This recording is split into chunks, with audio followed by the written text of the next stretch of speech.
sword. Britain was now the undisputed ruler of Europe, and Rothschild ruled England. The already dominant British Empire grew even more aggressive.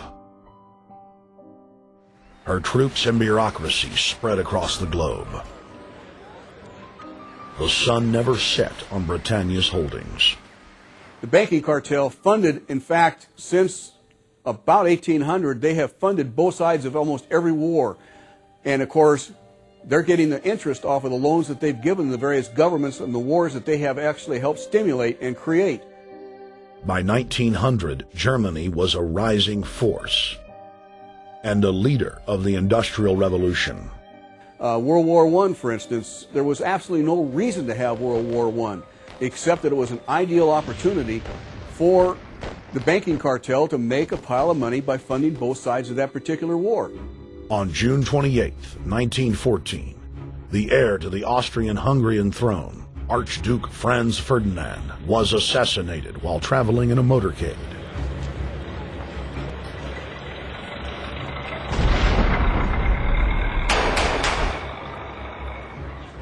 The Black Hand, a Serbian secret society with connections to French and British intelligence, took credit. World War I had begun.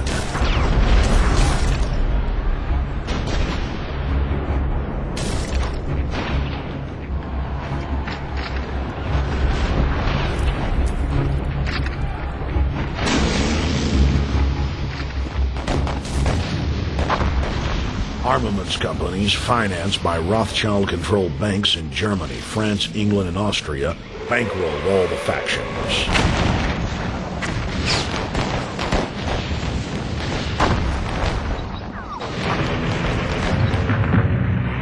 At least 20 million were killed in the war. It was a conflict so terrible the people vowed to never fight again. They dubbed it the war to end all wars. Question is, why did they want war? Well, first of all, is money and power. But secondly, they wanted to create the League of Nations. They had this in their plans all along, and as a consequence, once the war was over or about to be over, they began to formulate this idea of a League of Nations so this would never ever happen again. Hundreds of years of practice made the British experts at hiding their empire behind puppet governments and councils. In the name of stopping all future conflicts, they proposed that countries would join a League of Nations. Their true intention was for the League to serve as a framework for world government. President Woodrow Wilson, who had spearheaded the establishment of the private Federal Reserve System in the United States in 1913, strongly supported the establishment of the League of Nations. Woodrow Wilson was a very naive president. He was basically a college professor that was grafted into this whole system. The League convened in Paris in 1919, but many nations recognized it as a threat to their sovereignty and refused to join. Frustrated by the U.S. Congress blocking the League of Nations, British intelligence, with the help of the Rockefeller family, set up the Council on Foreign Relations in New York City in 1921. The council recruited the best and brightest of American life to support the growth of the Anglo-American Empire. The CFR's stated mission is to abolish all nation-states in favor of an all-powerful world government administered by a tiny elite. By 1930, the promoters of world government had split into two interlocking camps: the Fabian Socialists centered in London, and the Fascists based in Italy and Germany. National Socialism will use its own revolution for establishing a new world order. Adolf Hitler. Supporters of the fascists in the United States and England believed that the military should be used to quickly transform the world into a new world order, while the more sophisticated practitioners of globalism stated that incrementalism was the sure path to world domination. Congressional Medal of Honor winner Major General Smedley Butler went public in 1934, exposing an attempt by the robber barons to launch a military overthrow of the United States. The war hero testified to the McCormick-Dickstein Committee in Congress that some of the most powerful men in America had tried to recruit him to lead a military coup so they could set up National Socialism in the United States.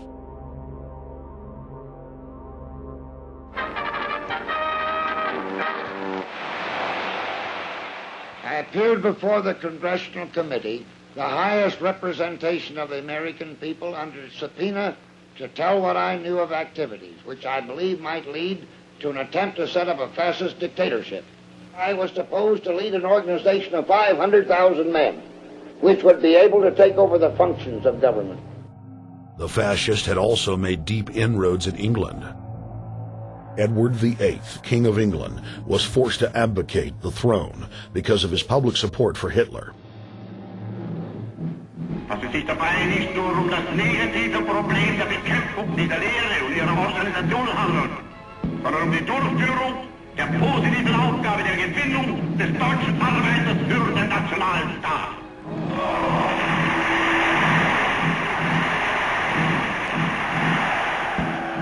Though the German-led fascist camp was strong, the Fabian Socialist Bloc was able to maintain control of the U.S., Russia, and England.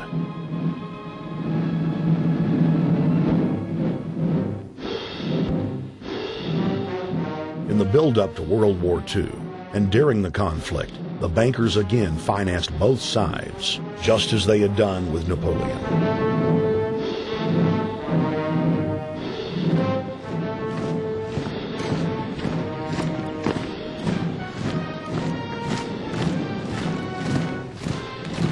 With the rise and fall of the Third Reich, Europe lay in ruins.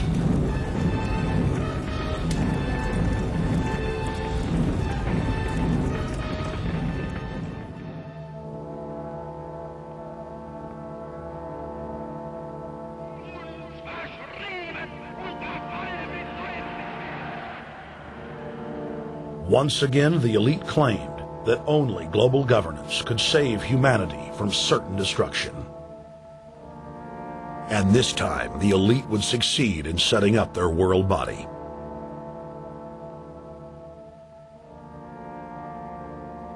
In April of 1945, at the Presidio Naval Base in San Francisco, the United Nations was founded by the victors of World War II. The United Nations complex was then built in New York City on land donated by John D. Rockefeller. Shortly after the elite established the United Nations as their base in the United States, the newly formed World Council quickly began work on the next phase in their plan, the incremental formation of continental superstates. The first step in their trilateral plan was the creation of the European Union. Unifying Europe had been tried many times and was extremely unpopular. Where Napoleon and Hitler had failed to accomplish their goals using force, the globalists would succeed using stealth. The British spearheaded the formation of the Council of Europe on May 5, 1949. The Treaty of London claimed to only establish trade ties between European nations, like NAFTA or GATT in North America.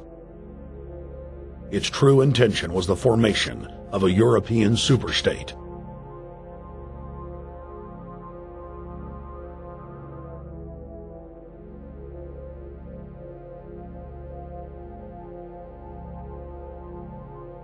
In 1954, the elite of the planet met in secret at the Bilderberg Hotel in Oosterbeek, Holland. The Bilderberg Group would later admit that their mission was the formation of the EU. Once the EU was established, under the guise of trade deals, a North American Union and Asian Union would be formed. The three interlocking superstates formed the core of the global government, while the United Nations would serve as a world regulatory and enforcement body over the Third World subregions. The Bilderberg Group consists of the heads of all of the managing roundtable groups that steer individual countries. Picture the elite power structure of the world as a giant pyramid, with only the elite of the elite at the tip-top of the capstone. The group has been so secretive that until the mid-1980s, the controlled corporate media denied its existence.